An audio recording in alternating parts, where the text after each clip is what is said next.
낭만 대통령의 문학 토크 시간입니다. 람버레클리스테프라인 낭만 대통령의 문학 토크는 맞춤법 띄어쓰기 우리말 코너, 글 교정 코너, 표현기법, 명작 감상 코너로 이어집니다. 네, 오늘도 나는 화려한 물음표보다 정직한 느낌표를 만드는 사람이 좋다라고 하는 박덕은 저서에서 인류를 사랑할 줄 알아야 한다는 메시지를 보도록 하겠습니다. 타국에 대해 관심이 너무 지나치며 세계 여론을 존중하는 나머지 정작 우리 자신은 약체화되어 간다고 잘못 생각하는 애국자들이 있다. 우리 건국의 조상들은 남의 의견을 존중한다고 하여 무르다거나 비애국적이다 라고 생각하지는 않았다. 오늘날에 있어 우리가 진정으로 나라를 사랑한다면 인류를 사랑할 줄 알아야 한다고 나는 생각한다. 이 말은 스티븐슨의 말입니다. 이 말에서 우리는 인류애가 얼마나 소중한 것인가를 깨닫게 됩니다. 조국애보다 한 걸음 앞서 있는 것이 바로 인류애라고 하는 것이죠. 이 점을 깊이 새기고 인생을 꾸려간다면 틀림없이 행복의 나라에 이르게 될 것이라고 믿습니다. 인류를 사랑하는 삶에 대한 보너스가 행복이 아닐까요? 네, 오늘은 박덕은의 메시지였습니다. 네. 네. 자, 이번에는 맞춤법 띄어쓰기 우리말 코너입니다. 자, 동일시 하다, 동일시 되다, 동일시 되다, 동일시 해보다, 동자상, 동작, 흉내 내기 놀이, 동의해 주다, 동의열전, 동의 없이, 동의 없다, 이렇게. 동일시 하다 붙어요. 동일시 되다 붙어요. 동일시해 띄고 오다, 동자상, 동작 띄고 흉내내기 띄고 놀이, 동의에 띄고 주다, 동의열전, 동의 띄고 없이, 동의 띄고 없다. 맞춤법 띄어쓰기 우리말 코너였습니다. 네, 다음 코너는 글 교정 코너입니다.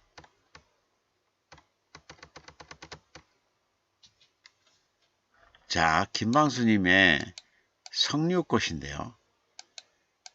햇살과 바람이 부른다. 햇살과 바람이 부른다. 바람이 부른다. 돌담길 따라 붉은 입술 내미는 너.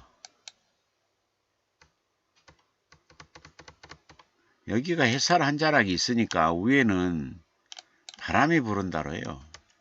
여기는 바람이 부른다. 밑에가 햇살이 있으니까 햇살 한 자락 걸치고 연두빛이에요. 사이숏이 있어요. 연두빛 치마에 수놓은 열정의 꽃, 눈부시도록 아름답다. 너와 나 눈맞춤하니, 너와 나 서로 눈맞춤하니, 그냥 너와 나 하지 말고 서로 눈맞춤하니, 이렇게 사랑의 마음 따스하게 감싸띄고 준다. 이러면 되잖아요. 자, 석류꽃, 바람이 부른다. 돌담길 따라 붉은 입술 내미는 너. 햇살 한 자락 걸치고 연두빛 치마에 수놓은 열정의 꽃, 눈부시도록 아름답다. 서로 눈맞춤하니 사랑의 마음 따스하게 감싸준다. 됐죠? 자, 논개요. 논개. 진달래 꽃술에도 눈물이 맺혀 뛰고 있어. 봄햇살 애무에도 아픔을 삼키누나. 꽃잎이 시들고 나면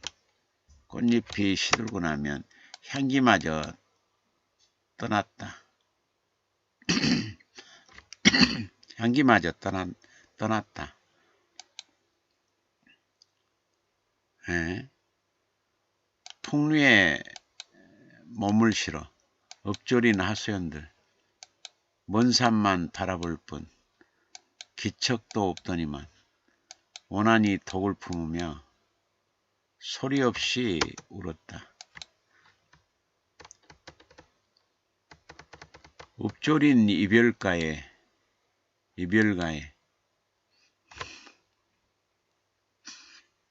설레임 몰려들고 차가운 눈빛 따라 다가선 사랑마저 강물에 버렸을 띠고만큼 비정함을 보였다. 비정하게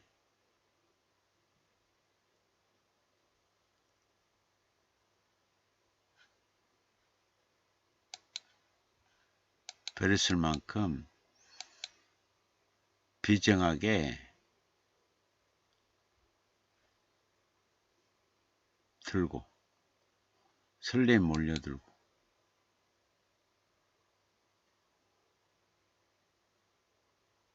차가운 눈빛 따라 다가선 사랑마저 강물에 버렸을 만큼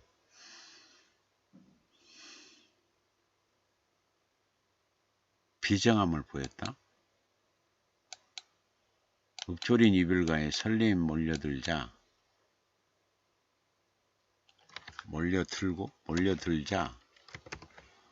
차가운 눈빛 따라 다가선 사랑마저 강물에 버렸을 만큼 비정하게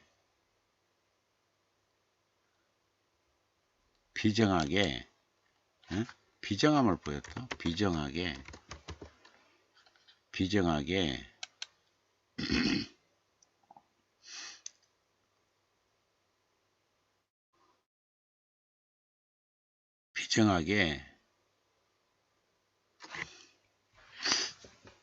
비정하게 뭐 읊조린 이별가에 설렘이 몰려들자 차가운 눈빛 따라 다가선 사랑마저 강물에 버렸을 만큼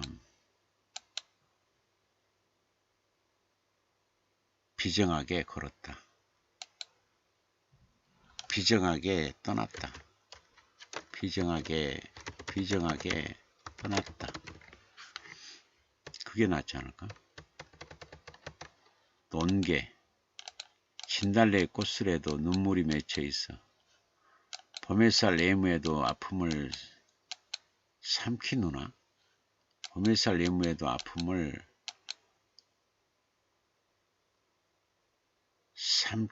삼키누나. 꽃잎이 시들거나 향해마저 떠났다. 삼키지만 아픔을 삼키지만 꽃잎이 시들고 나면 향기마저 떠났다.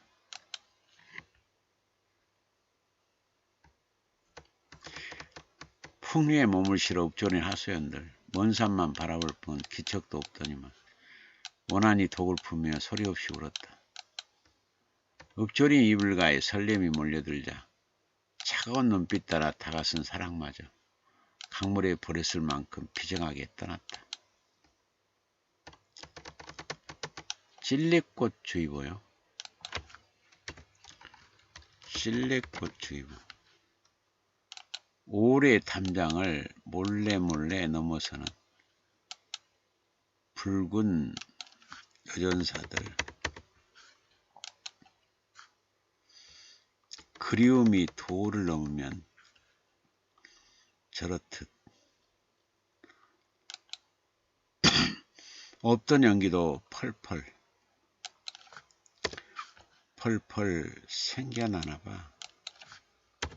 펄펄 생겨나나봐. 가까이 가지마. 고옥의 향기로 유혹하다. 아차하면 표독한 가시로 마구 찔러댈 테니까 가까이 가지마. 고개 향기로 유혹하다. 아차하면 표독한 가시로 마구 찔러댈 테니까. 찔레꽃 주의보요. 모래 탐장을 몰래 넘어서는 붉은 여전사들. 그리움이 돌을 넘으면 저렇듯 없던 용기도 펄펄 생겨나나봐. 가까이 가지마. 고개 향기로 유혹하다. 아차하면 표독한 가시로 마구 찔러댈 테니까. 괜찮아요? 괜찮습니까? 괜찮습니다.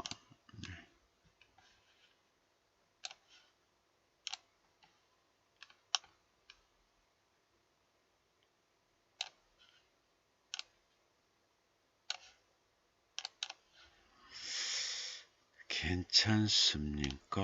괜찮습니다.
김영순 씨는 1947년 광주광역시 금남로에서 첫째 딸로 태어났다. 결혼 5년 만에 태어난 터라 사랑을 듬뿍 받고 자라났다. 하지만 6.25 전쟁으로 4살 때 아버지를 여의고 아버지의 고향 화순군 능주로 내려가 어린 시절을 보내야 했다. 초등학교를 우수한 성적으로 졸업한 뒤 중학교, 고등학교 장학생을 거쳐 광주교육대학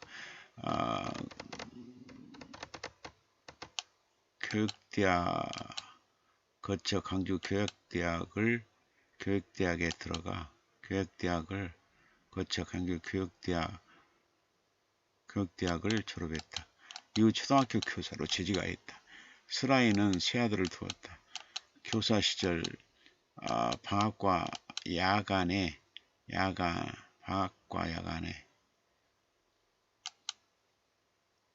기간과 야간에 방송통신대학 교육학을 전공하였고 동신대학원 사회복지학 석사과정을 수료했으며 국가사회복지사 1급을 취득하기도 했다. 퇴직 후에는 3년간 한실병원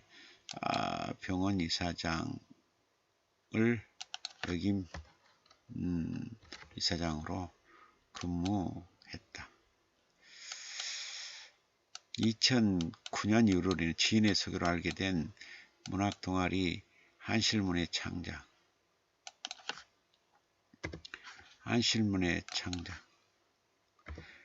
부드러운 문학회에서 일주일에 한 번씩 시 창작 공부와 습작을 하게 되었다.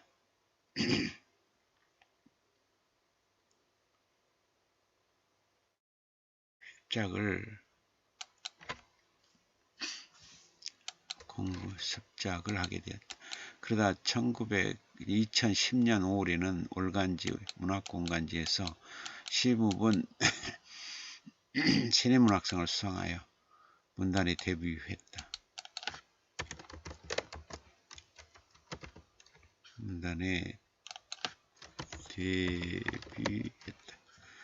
이후 꾸준히 창작 활동을 하여 첫 시집 고목나무에 꽃이 핀 사연을 펴냈고 이어 제2집 불꽃의 당신을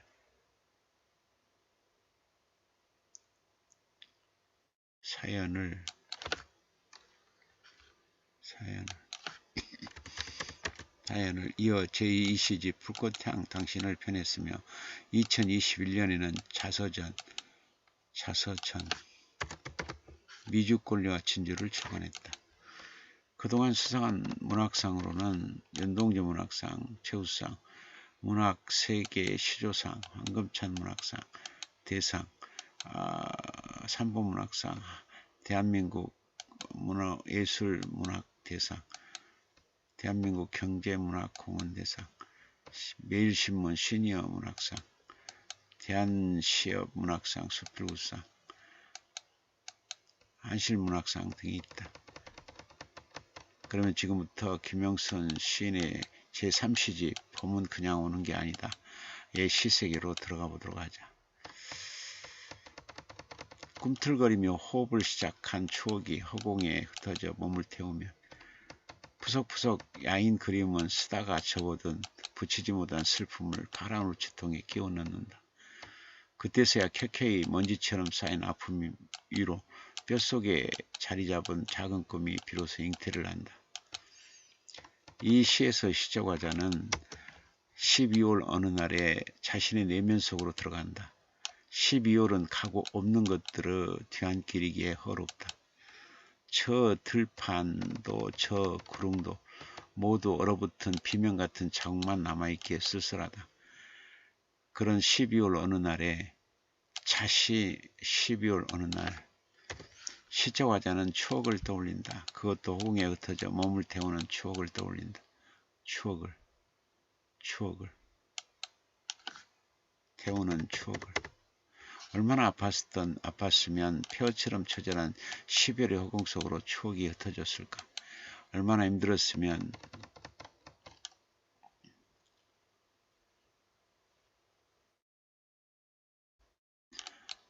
얼마나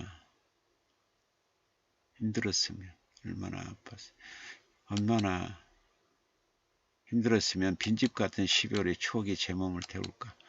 가슴이 먹먹해진다. 야인 그림이 12월이 가기 전에 한 생애가 속절없이 저물기 전에 자신의 슬픔을 파란 우체통에 끼워 넣는다. 우체통에 끼워 넣는 그리움의 손끝이 차가운 겨울바람에 꽁꽁 얼면서 수없이 망설였을 것이다. 그냥 돌아설까? 오늘 붙이지 말고 내일 붙이러 올까? 어차피 가닿지 않을 그리움일 텐데 다시 접을까? 하지만 시적화자는 용기를 내어 우체통에 끼워 넣는다. 그것도 파란 우체통. 12월은 온통 검고 추운 색으로 어두컴컴한데 우체통은 파랗다. 뭔가 희망이 보인다. 그 순간 켜켜이 쌓인 아픔 위로 뼛속 깊이 자리잡은 꿈이 잉태한다. 놀라운 변화다. 추억도 태우고 그림도 야유어가는데 그 아픔 위에 비로소 작은 꿈이 형체를 드러내다니 신비롭다. 결코 좌절하지 않는 세계관이 독자를 감동시켜준다. 쓸쓸한 가슴에 떨림으로 내리는 사랑의 속삭임. 어찌할거나 어찌할거나. 헛헛한 외로움 어루만지며 너푸른 호수에 빠지고 싶어 어찌할거나 어찌할거나. 저마다 토해내는 처절한 숨결 사이로 고개 떨군 아픔의 빈자리 어찌할거나 어찌할거나.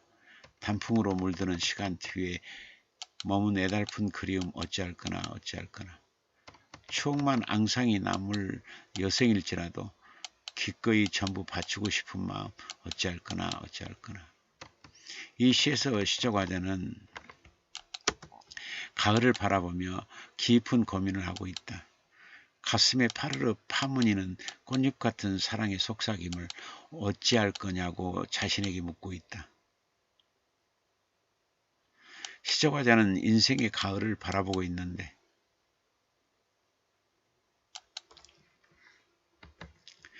봄햇살로 물오른 떨림이 다가오고 있어 어찌할 거냐고 묻는다. 모른 척 사랑을 그냥 떠나보내면 지난날의 허름이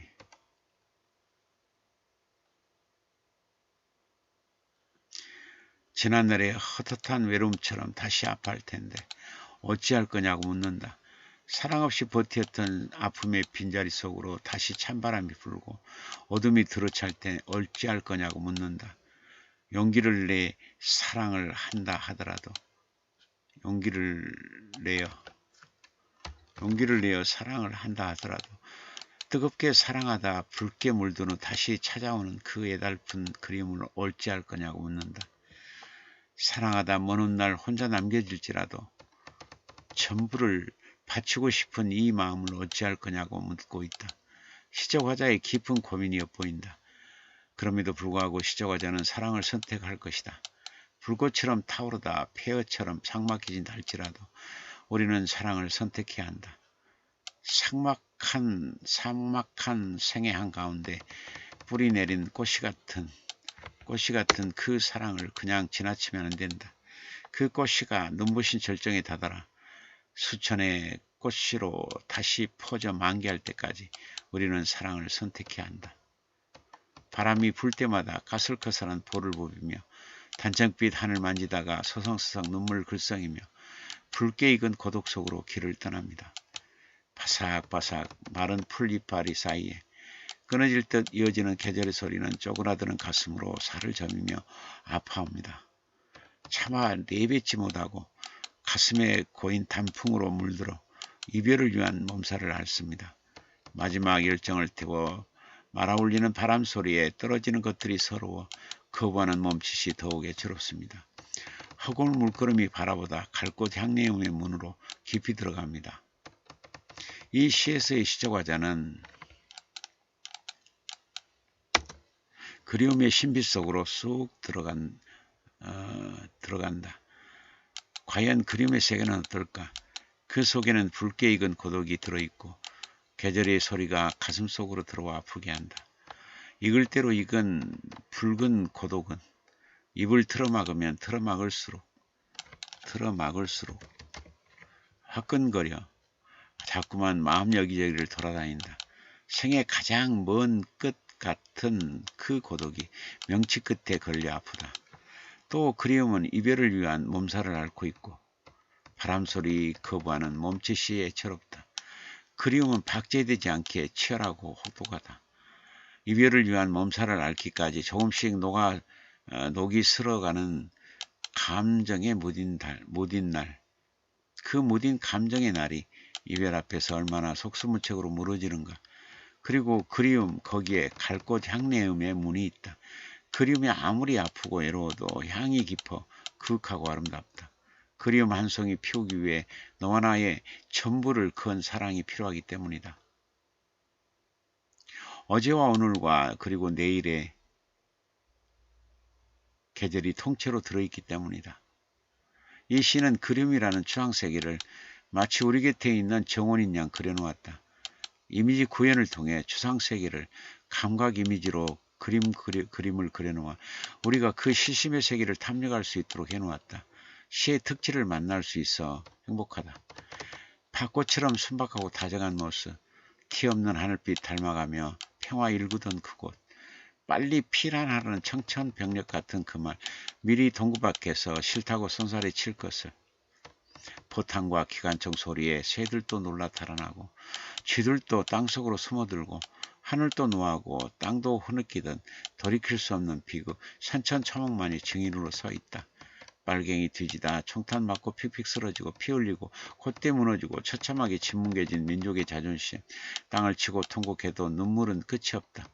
싸늘한 시체가 질비했던 내동댕이 쳐진 철로와 쌍굴 다리 밑에 피신체는 지금도 원원이 떠들고 어린애의 울음 섞인 아비규한 가슴의 메아리로 들린다.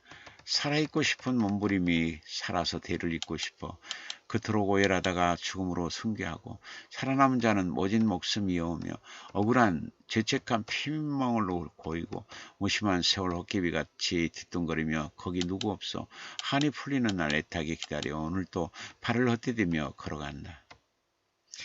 이 시에서의 시적 화자는 전쟁 중에 일어난 노군리 양민 학살 사건을 떠올리고 있다. 동족 상잔의 아픔을 다시 떠올리게 한 터라 출발부터 가슴이 아려온다. 피라나라 해놓고 꺼리낌 없이 학살을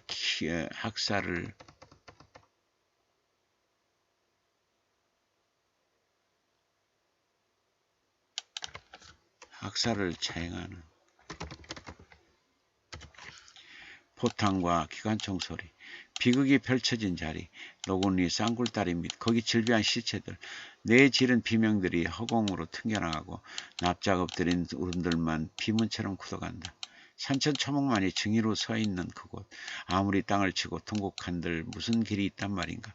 발 디딜 곳 없이 빽빽하게 들어찬 슬픔만 질비에 그저 가슴과 영혼이 먹먹할 뿐 어처구니 없는 설상현장.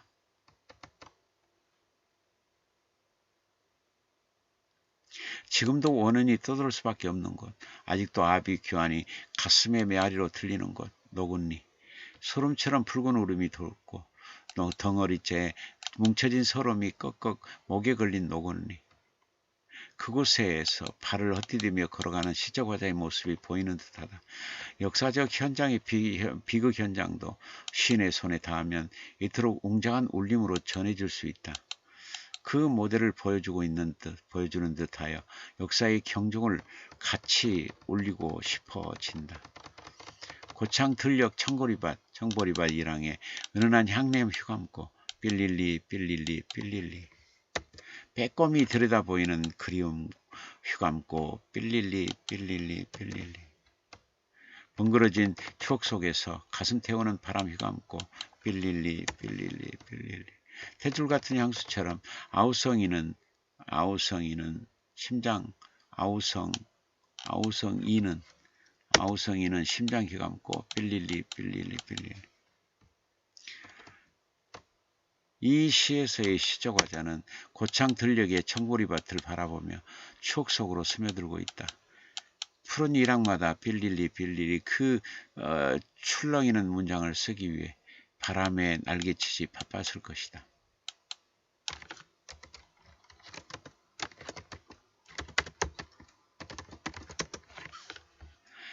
목조로 이어지는 빌릴리 빌릴리 빌릴리. 그 출렁이는 문장에 오탈자가 없어야 하기에 바람은 페이지마다 신경을 곤두세웠을 것이다. 이 시는 청보리밭 이랑에 일렁이는 향냄 휘감고 빌릴리 불던 추억, 빼꼼히 들여다 보이는 그리움 휘감고 빌릴리 그 경쾌함 속에서 떨썩했던 이 시절. 추억 속 가슴 태우는 바람 휘감고 청록빛으로 환호하는 빌릴리.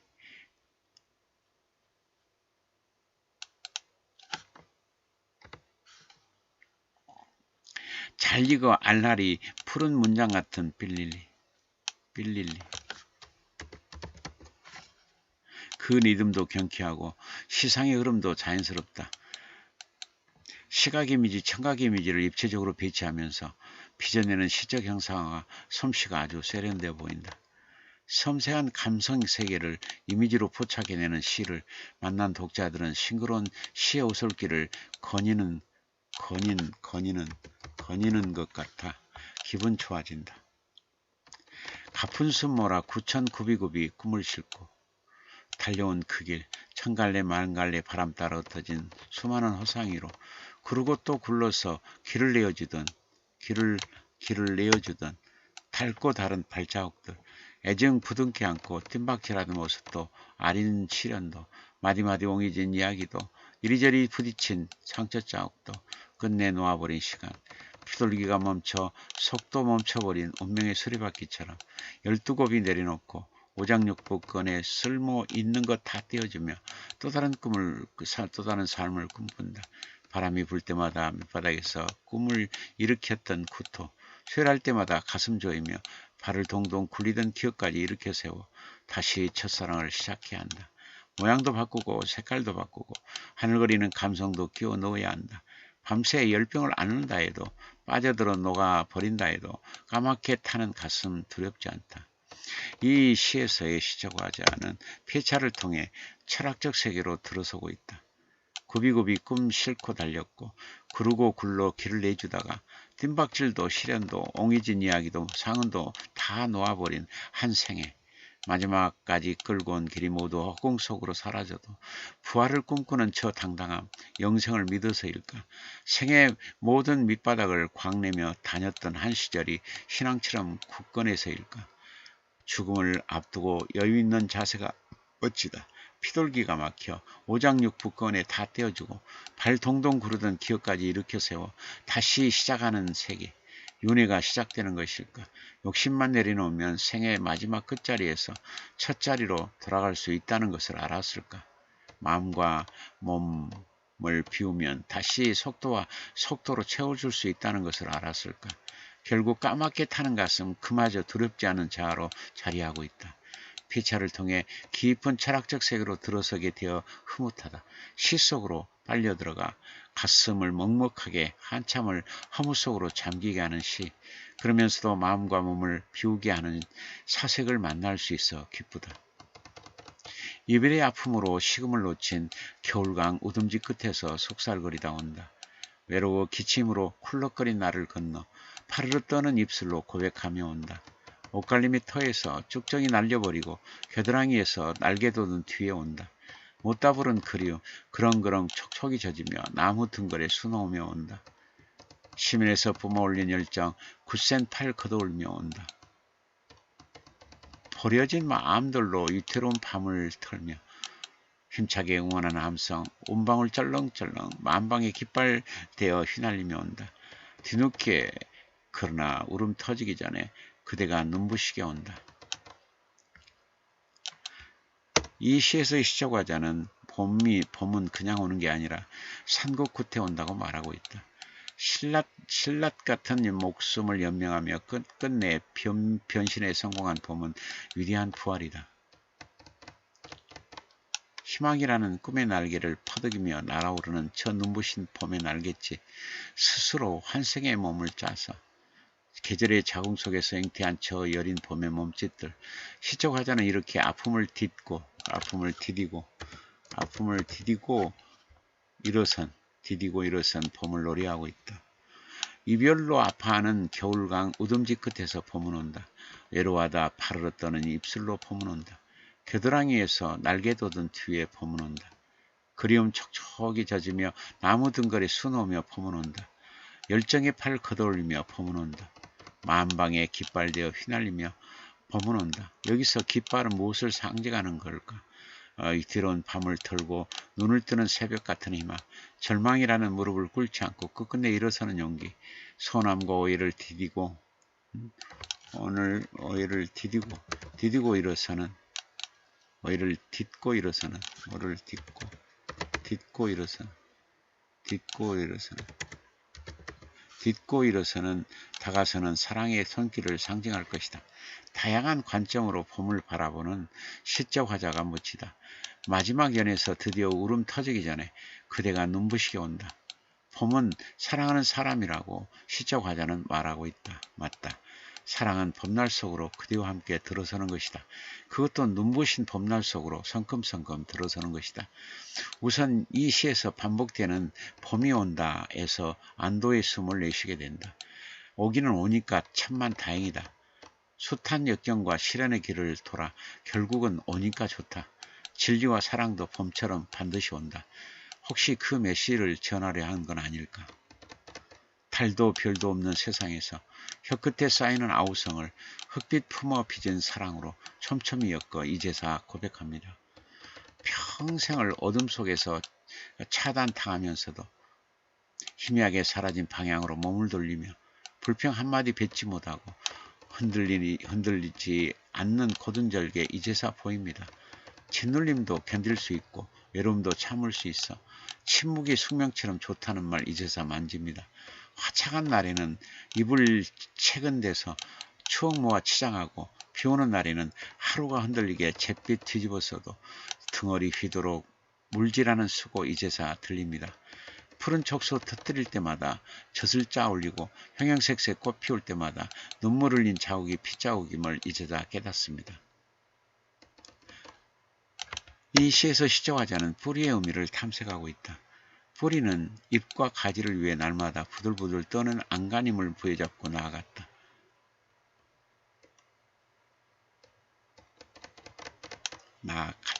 나아간다. 부스스 눈을 뜨는 순간부터 잠이 든 이후에도 안간힘에 의지하여 나아간다. 봄의 고리를 잇는 그 찰나를 위해 얼마나 많은 안간힘이 필요했을까? 자식의 내일을 잇기 위해 어둠 속에서도 안간힘을 썼을 부모님이 떠오른다. 그래서 이 세상의 모든 부모는 위대하다. 들녘과 산을 바치고 있는 안간힘의 뿌리들, 그 뿌리가 없었다면 부모님이 뒷받침해 주지 않았다면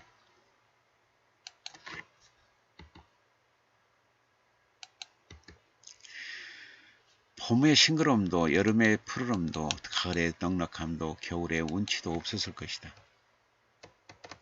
시적 화자는 뿌리에 대해 이렇게 말한다. 흙빛 품어 빚은 사랑으로 촘촘히 엮어 불평 한마디 없이 고든 절개로 숙명처럼 침묵을 지키며 화창한 날에나 비오는 날에나 등어리 휘도록 물질하고 푸른 새싹 터뜨릴 때마다 젖을 짜 올리고 꽃 피울 때마다 흘린 눈물 뿌리의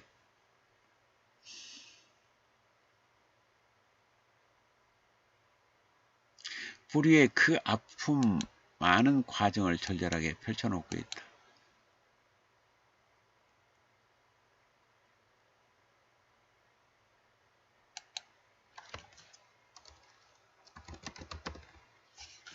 꽃 피울 때마다 흘린 눈물이라고 뿌리의 그 아픔 많은 과정을 절절하게 펼쳐놓고 있다.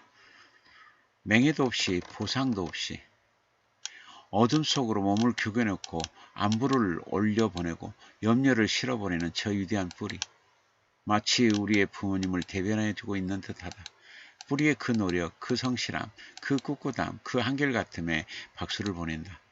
애들로 표현된 시 속에서 이러한 깨달음, 이러한 느낌, 이러한 각성과 방향을 한꺼번에 얻어낼 수 있다니 놀랍기만 하다. 녹이 쓴 바람이 예고도 없이 몰려온다. 색깔도 모습도 냄새도 없이 봄을 등지고 달라붙는다. 불신의 덫에 걸려 자진몰이로 우는 숨. 친구끼리도 만날 약속을 미루고 또 미룬다. 꽃잎의 모든 잎은 봉쇄당하고 견딜 만큼 견딘 소통의 저울추마저 오락가락한다. 설렘과 기쁨 빼앗아가더니 무등산 소쩍스 소리 기울임까지 앗아간다. 동구밭 돌담에 기대 서서 저만치서 따스함 안고 사뿐히 오는 님 맞이한다.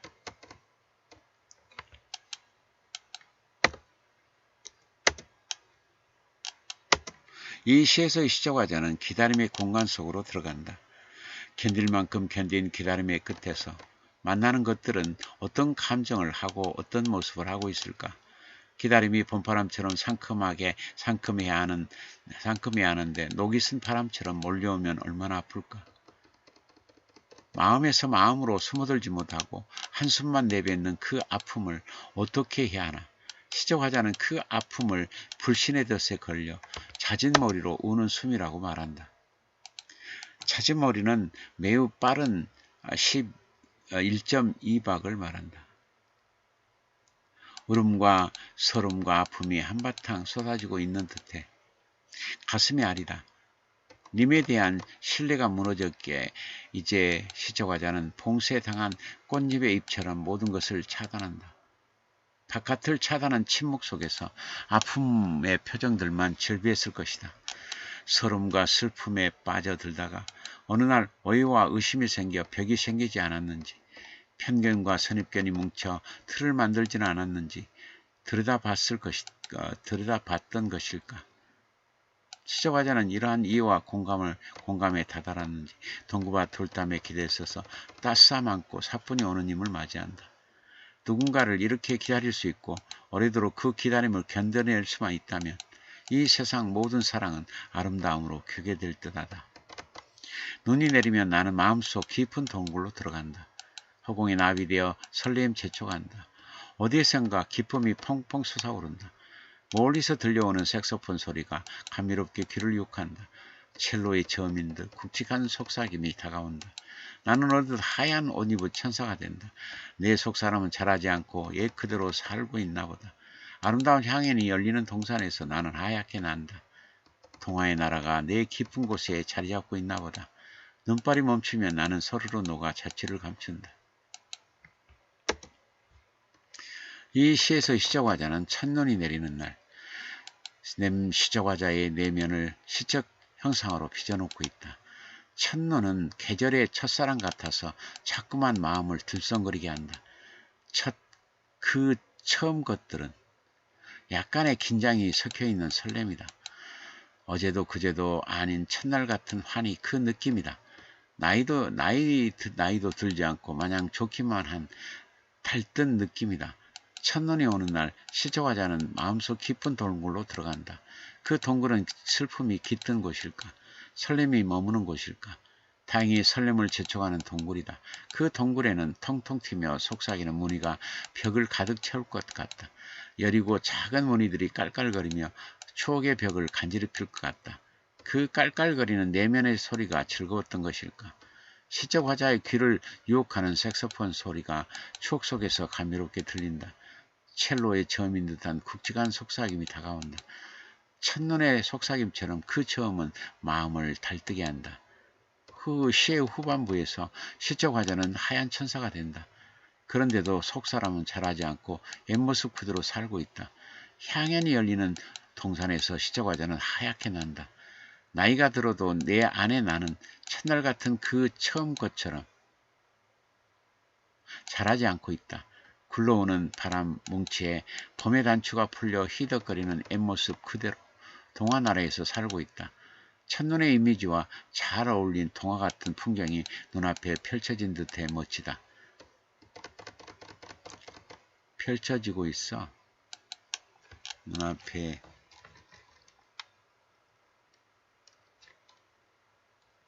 되게 멋지다. 첫눈이 그치면 첼로의 저음도 사라지고 동화나라도 자취를 감춘다. 첫눈의 속성과 내면의 탐색이 잘 결합되어 있어 멋지다. 시야에 들어오는 청록설렘, 가슴 아리게 흔들어대지만 추억이 버거워 창공 향한다. 걸림돌 없이 높고 넓은 마음의 고향. 어디서 왔는지 애고도 없이 또 다른 수치하러 다가온 너. 찬란한 태양 버팀목 되어 감싸주고 비추면 온몸으로 따스함 느끼면서 바람에 자유 허락하고 반갑게 내게로 온 너. 사는 곳 주소도 없이 한 곳에 잠시도 머무름 없이 방랑객의 숙명 즐기며 때로는 낭만스럽게 폼잡고 때로는 박력 있게 쏟아져 비되는 너. 꿈 싣고 두둥실, 이상 싣고 높이 평생을 이리 가고 저리 가고 현재의 행복조차 한 곳을 응시하며 내밀한 비밀까지 아는 너. 이제는 비울 것 다 비우고 이곳저곳 여행하고파 우주의 흐름 떠나서 다시 얻은 시간 지워진 기억 되돌려 올 풀린 그림으로 진실만을 품어안고 가고파. 이 시에서 시작하자는 구름을 바라보며 구름처럼 살고 싶어한다. 구름은 청록 설렘이 아리게 흔들어대지만 추억이 버거워 창공 향하고 있다. 무슨 추억이 그리도 버거울까? 구름은 버거운 추억 같은 한때의 시간이 폭삭 주저앉아 버려도 다시 꿈을 꾸며 푸른 창공을 향해 비상한다. 기억 상실증처럼 추락하는 순간이 있더라도 몽글몽글한 내일을 다시 그어 살아간다. 구름의 복원력은 대단하다. 처음과 끝을 이어 달리면서도 어디에도 얽매이지 않는 자유로움이 느껴진다. 진실만을 품어안고 살아가기에 그럴 수 있는 것일까? 문득 궁금해진다. 어디서 왔는지는 모르지만 수초하러 보이고 바람에 자유를 허락하고 반갑게 다가온 구름. 사는 곳도 없이 방랑객의 숙명을 즐기며 낭만스럽게 박력 있게 한꺼번에 쏟아져 비가 되는 구름. 정처 없이 이곳저곳 떠돌아다니면 불안할 법도 한데 구름은 방랑길을 숙명으로 받아들인다. 어차피 삶은 아기가 맞지 않는 시간들의 집합체이기에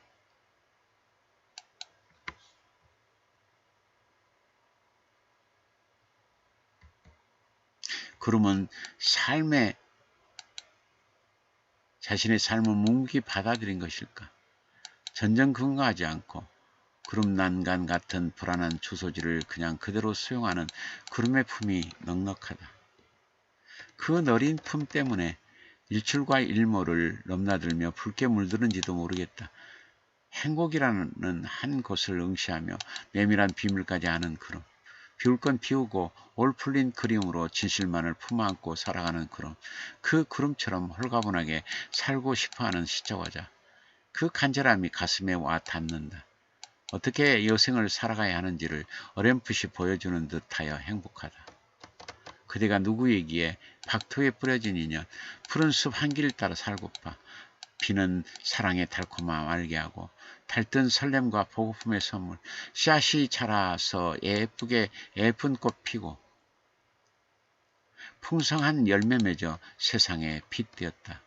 사시사철 바삐 움직여서 공들여 탑 쌓고 둔보라에 살에 이어도 오직 일평생 볼서치는 바람, 가슴에 안으며 일상을 젖먹이듯 토닥토닥 눈물 송알송알 더하고 빼고 곱하고 나누며 즐긴 삶. 나뭇잎은 두텁고 파릇파릇 생기차게 지푸른 넉넉함으로 반기고 줄기는 여린 듯 강건한 헐이 되어 시심은 노을노을 춤추며 초원과 어깨잡고 사색은 봉오리마다 빨간 열정 피우리. 날마다 다채로운 사랑 신앙성으로 펼치고 진솔하고 느긋한 눈빛 느낌 친구 삼아 가는 시간 붙잡아 추억 되새기며 기쁨은 통고추로 활짝 웃고 야무지게 한 세상 정리하며 살리라. 아름다운 깨달음으로 가장 작고 단순한 감사와 겸손을 몸에 걸쳐 두르고 좁빛 하늘 바라보며 서산의 노을 물들여 어느 날인가 바람 따라 훌쩍 사라지면 이기처럼 고요히 자연의 일부 되어 뿌리에 스며들어 수목장의 영원한 향기되리. 이 시에서 시작하자는 동백꽃을 통하여 인생 방향을 설정해 놓고 있다. 박토에 뿌려진 인연인데도 풍성한 열매 맺어 세상에 빗대어 버린 존재. 눈보라의 살에이어도 줄기는 여린 듯 강간한 허리되고 사색은 봉오리마다 빨간 열정 피우는 동백꽃. 적막한 한 겨울 같은 세상 속에서도 붉은 동백꽃처럼 피어나는 한 생애가 있다. 눈보라를 부끄럽게 하는 붉은 용기가 있다. 뜨겁게 붉어지는 파문이 있어 세상은 그 겨울을 견디는 것이다.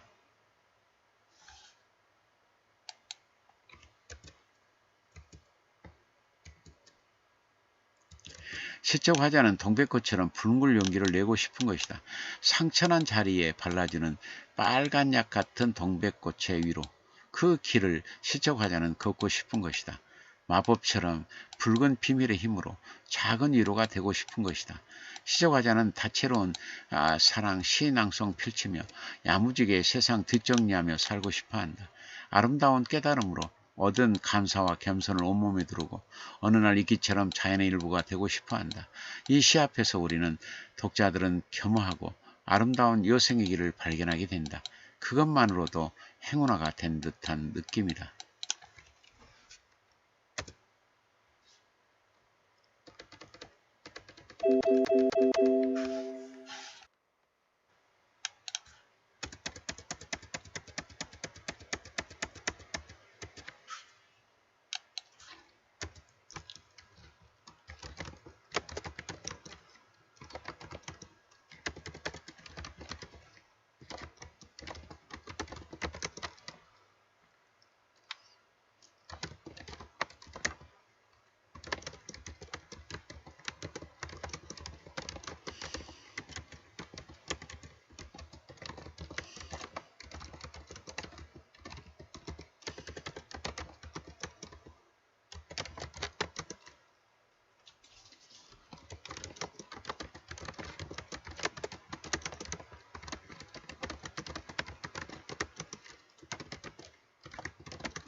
지금까지 살펴본 것처럼 김영순 시인의 시세계, 김영순 시인의 시세계는 시의 특질에 깊숙이 천착해 있다.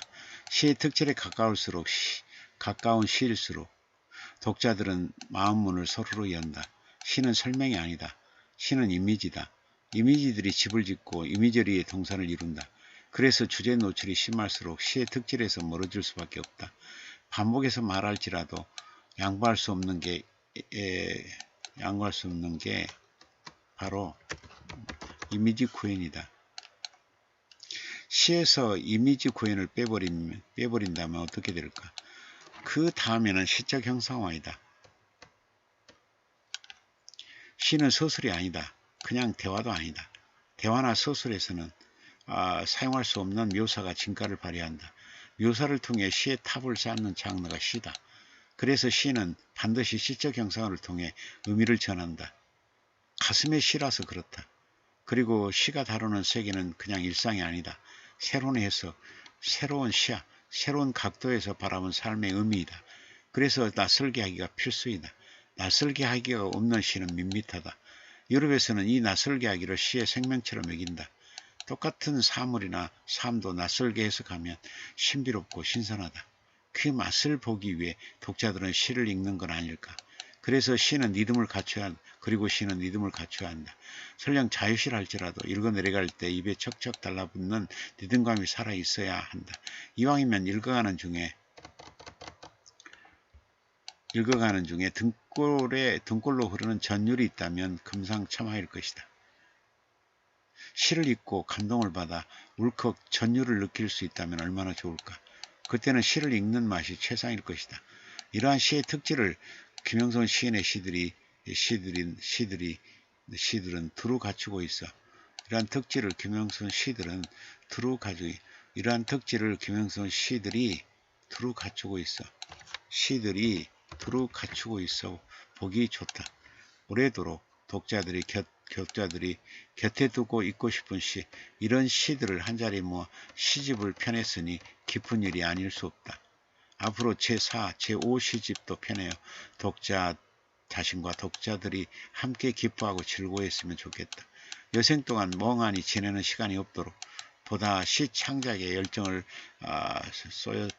쏟았으면 좋겠다. 열정을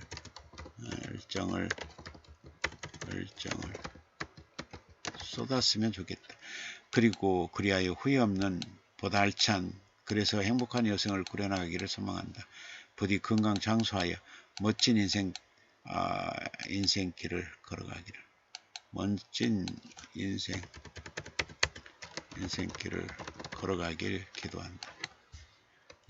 연두빛이 초록으로 서서히 물들어가는 날에 안실문의 창작 지득에서 박덕은 작가, 문학박사, 전남대 교수, 문학평론가, 시인, 소설가, 동화작가, 화가, 사진작가.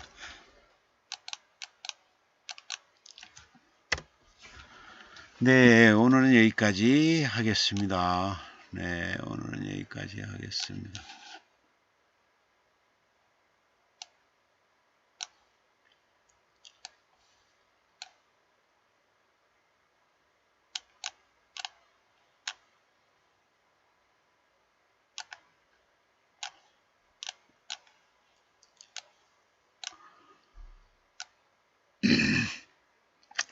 네, 프랑기님, 교수님 안녕하십니까? 송원님 안녕하세요. 프랑기님, 문호님들 반갑습니다. 송원님, 프랑기님 안녕하세요. 네, 프랑기님, 송원님 반갑습니다. 송원님, 아정님 안녕하세요. 세실리아님, 교수님, 문호님 안녕하세요. 송원님, 세실리아님 안녕하세요. 아정님, 교수님 안녕하십니까? 아정님, 문호님들 반갑습니다.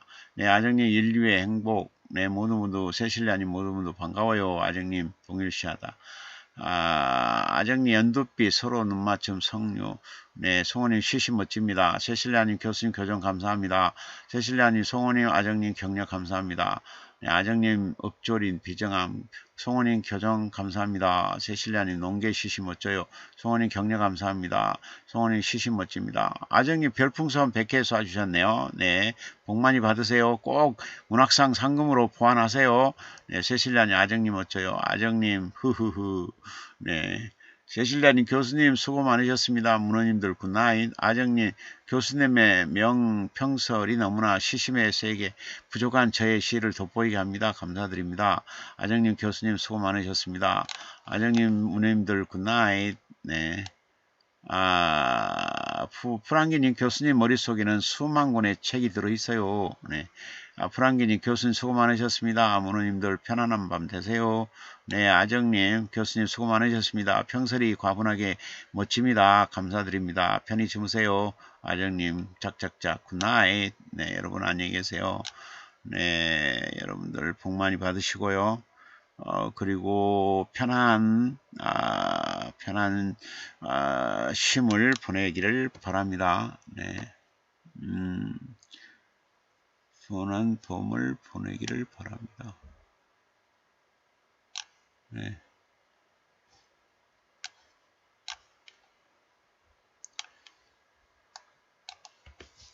자, 여러분, 그리고 3년 내에 꼭 재산이 3배 이상 늘어날게요. 그리고 올해 한 해 그 문학상 2-3개 꼭 받게 될게요.